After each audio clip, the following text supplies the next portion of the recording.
Good morning. So we have an amazing assemblage of expertise here on the stage with me to discuss this topic.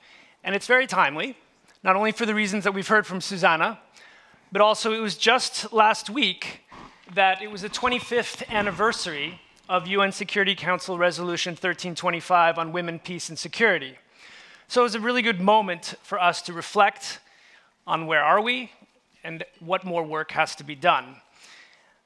I want to dive right in with our first panelist. So Catherine de Bolle was appointed by the King to be the first female Commissioner General of the Belgian Federal Police in 2012. It was 4 years later, on the morning of March 22nd, 2016, when Brussels woke up to the terrible news of terrorist attacks on the airport and the city's metro system. Now, 32 people lost their lives that morning. More than 300 were injured. Within 3 days, police arrested 12 people in raids in Belgium, France, and Germany, a result of international cooperation. So, Catherine de Bolle, I'm interested to hear from you. In what ways did it perhaps matter that the Commissioner General at that moment was, for the first time in Belgium's history, a woman? Was your force, was your office prepared differently in any way than it might have been under your predecessors?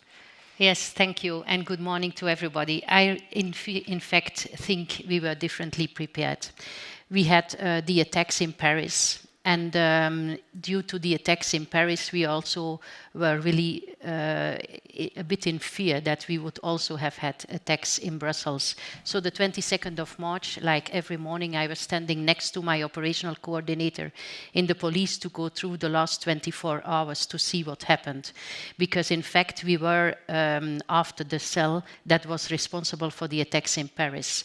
And we knew that some were hiding in Brussels. We made arrests the day before. And I was engaging on a daily basis with the investigators and with the people responsible of terrorist fighting in the country. So I was next to him. We did pick up the phone, and then we got a phone call from our colleague in Zaventem in the airport that an attack took place. So immediately we knew what to do because we were well prepared, and we knew also that it was the cell we did not catch yet. So, but where we were after it. And then a few months later, we were also able to capture the cloud conversation of the perpetrators, where they arranged the quick attack, because they said in the cloud conversation, the Belgian police is after us. We want to be very quick. We want to attack something in Belgium. So give us our advice. And they really got the advice from the war scene in Syria, what to do and where to attack, so that we were attacked in the heart of our society, in the metro station used by everybody in the morning, and in the airport. What I did the years before, I really changed the structure of the federal police. I got rid of 30% of the management so that the command lines were clear to everybody. I was engaged myself with all the leaders with the responsibility. So with one phone call, we had the whole line working immediately. And I was on a daily basis together with the investigators related to terrorism. And that really makes the change, because they want to do it for the cause, for their job, but also for you. And they have a direct engagement. So we really motivated them, and we had already a good view on who is behind the attacks, but then we managed to arrest them. We were too late, but it was, in fact, the cell that committed the attack in Brussels did foresee to commit another attack in Paris with the games that were going to take place. So I think women leadership, the fact that they appointed a woman, that the King appointed a woman, was a big change, because it showcased that police was also ready to change. And then I think a lot of women are like that. You evaluate the situation where you arrive, you see what the gaps in the system are, and you decide to change and you implement and you follow up. But to reach out directly to the people involved in the cases and to the people working for you and your country, that is really important. And that's the conversation you need to have. And I think the work done by your office, your forces, was clearly well recognized across Europe, ultimately resulting in your appointment to your current role as a pan-European role, executive director of Europol. I want to turn from that situation, which we just described as being in a national context, to another national context, a very different scenario, one that we're all very, unfortunately, familiar with over the last few years in Ukraine. So Ukraine has had an extraordinary response to the invasion, not least by the women of Ukraine. 70,000 women now serving in the Ukrainian military. This is a country of 39 million people. You can correct me if I'm wrong, but that's really an enormous participation. Tell us, what is it that has led women to enter into the military and take on these roles which are putting lives at risk? Good morning, everyone. It's a great pleasure for me to be here today in Reykjavik and see so many inspiring, amazing women. Thank you so much. Indeed, Russian aggression against Ukraine, which actually started in 2014 and developed into a full-scale invasion in 2022, brought women to a new level, women of Ukraine. We emerged as leaders, as operator of drones, as defenders on the front. Out of 70,000 Ukrainian women in the armed forces, more than 5,000 are directly at the front, directly participating and fighting against Russian invaders. 5,000. But the amount grows, and the majority of them were not trained even for that. There were kindergarten teachers, medics, and many others. So they had civilian professions in life. But the duty was calling, because this is our home, this is our country, we have only one country to defend. And what Russia does, I mean, it's not only against Ukraine. I mean, it's a violation of principle of sovereignty and territorial integrity. It is a violation of principle of non-use of force, the core principles of the UN Charter. And Russia commits on a daily basis in Ukraine genocide, war crimes, crimes against humanity, aggression, and these are the worst crimes that could ever imagine any country. And this is in the middle of Europe in the 21st century. So of course, for us, I think for Ukrainian women, impossible is possible. We proved throughout the war that there is nothing impossible for Ukrainian women. We definitely understand that it is our country, we need to defend it. These are our men, we need to help them.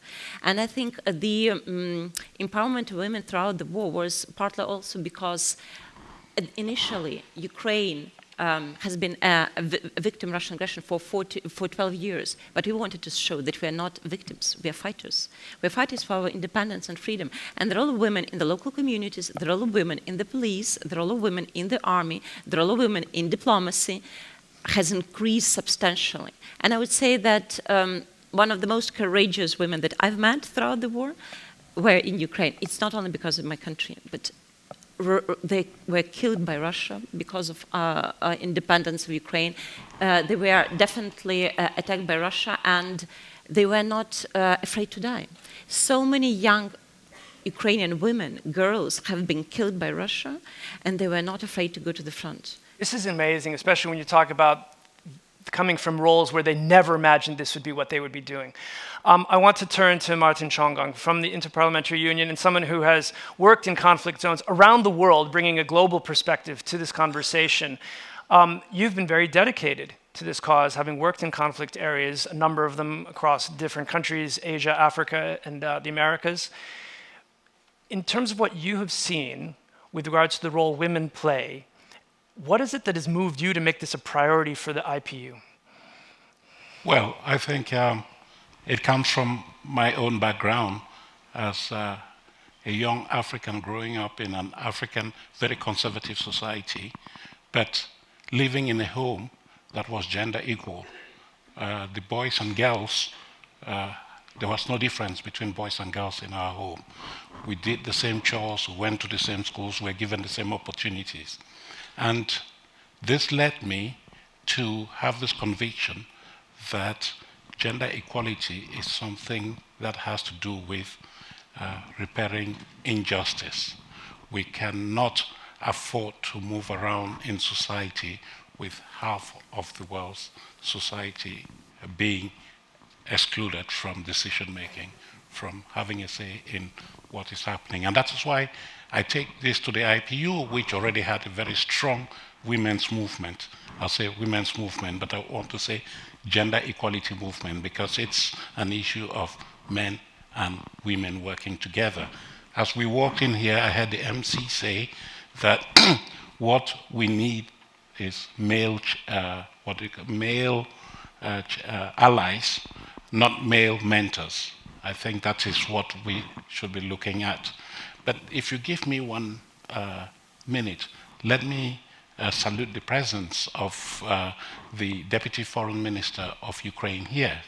And this is because we're celebrating a quarter of a century of the Women, Peace and Security agenda.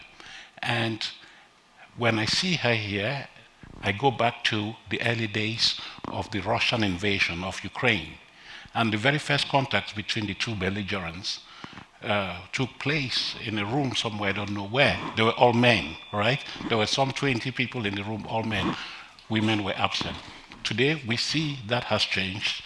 Women are at the forefront of protecting the country, but also helping to build peace. That's why here in the IPU, we see exactly the same thing, that those who are driving the negotiations with the Russians in the IPU are women parliamentarians. And that's what we want to see. So again, I come with my own natural DNA, but I also find an institution that is dedicated to gender equality and promotion of women's rights. I'm going to want to come back to the role of Parliament specifically before we wrap up.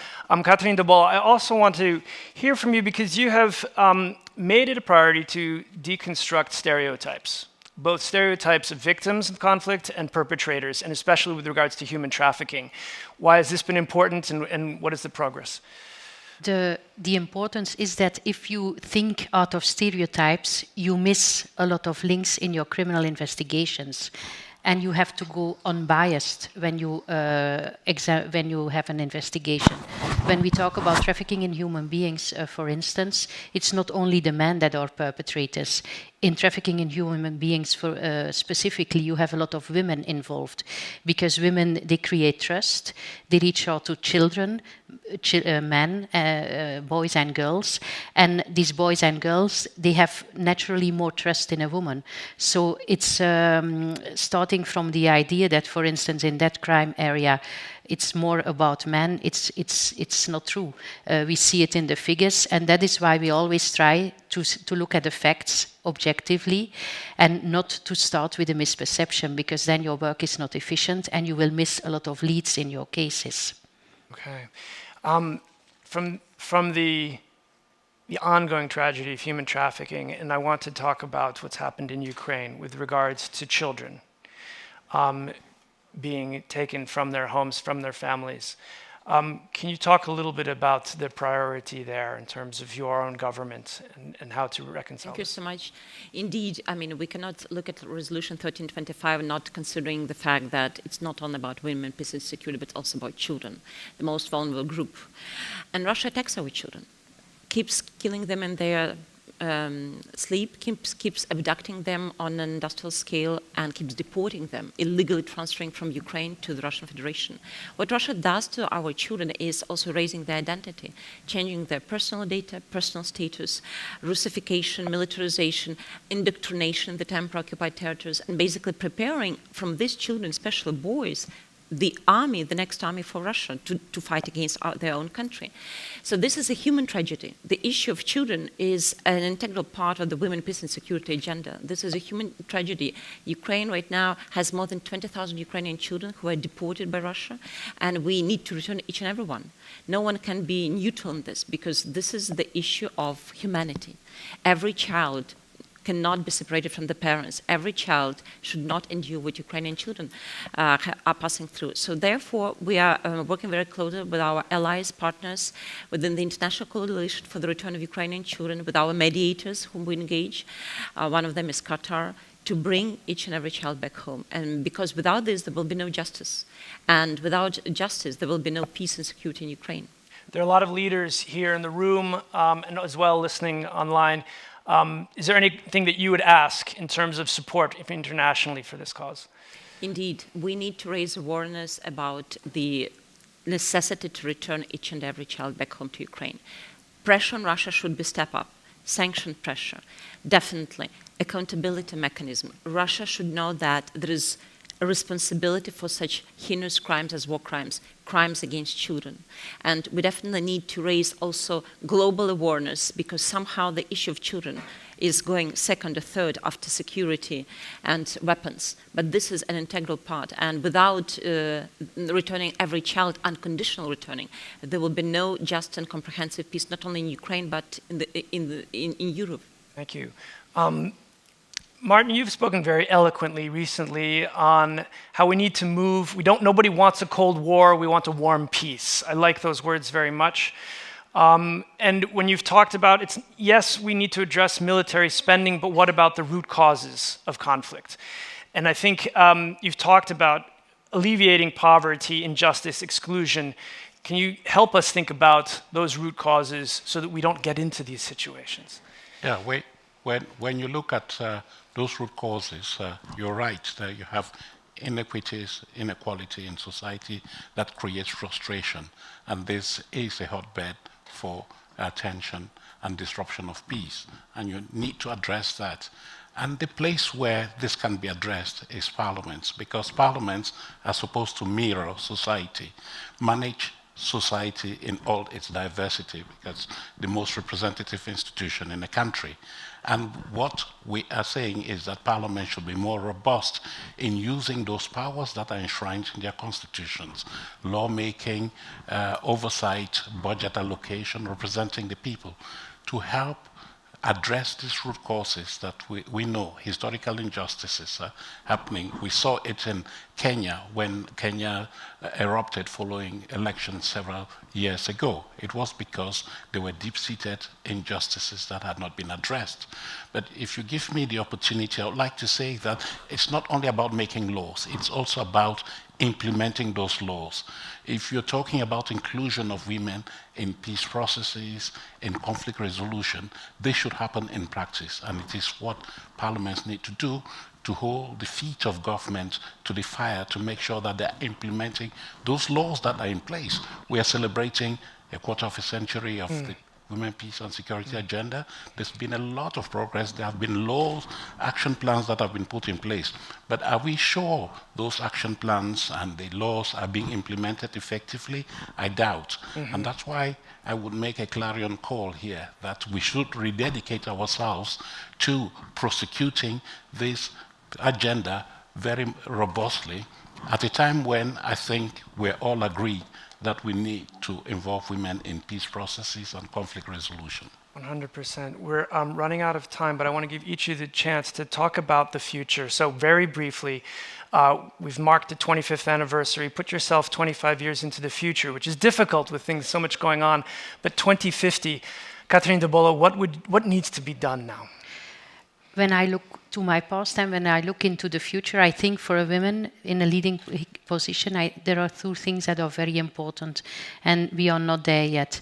I saw when we had the attacks in Brussels that two things were extremely important for staff. That is, first, you create a safe environment for the people who work on security. They have to feel free and they have to use their talents. And second, the leader needs to decide when it's necessary. And if you don't have the combination of the two, you are not successful. So I hope that this will be clear in the future. For the future, it's not only about intellectual leadership, how do you implement technology in your leadership, but the human factor will remain of key importance, and that's the thing I would like to see for the future. Technology and human factors. Okay, Mariana, Betsa, please, what do we need to do in the coming years? Very shortly, inclusion of women into prevention of conflicts, conflict resolution, peace settlement, post-conflict recovery. This is crucial. Without this, there will be no gender equality in practice, and there will be no comprehensive and sustainable peace anywhere. Martin, Chungong, you have the last word on this. Yeah, I would like 25 years from now to witness a scene like the one we have here. 2 men, 2 women talking together to resolve issues. Very good. Parity. I think it's a perfect note to conclude right on time. Please join me in thanking our stellar panel. Thank you very much. Thank you.